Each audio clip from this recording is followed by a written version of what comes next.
फलटण लोणंद पालखी महामार्गावर काळसगावच्या हद्दीत रात्री 10 वाजण्याच्या सुमारास कंटेनरला पाठीमागून धडक दिल्यानं जुबेर कच्ची वय 32 राहणार लोणंद हा युवक जागीच ठार झाला असून त्याचा साथीदार गंभीर जखमी झालाय।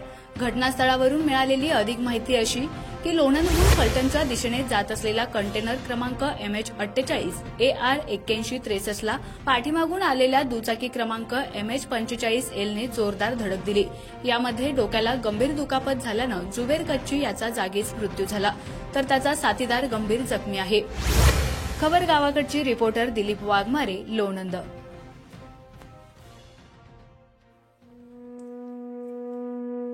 आमच्या खबर गावाकडची या चॅनेलला सबस्क्राइब करा, लाईक करा आणि आमचे व्हिडिओ शेअर करा। धन्यवाद।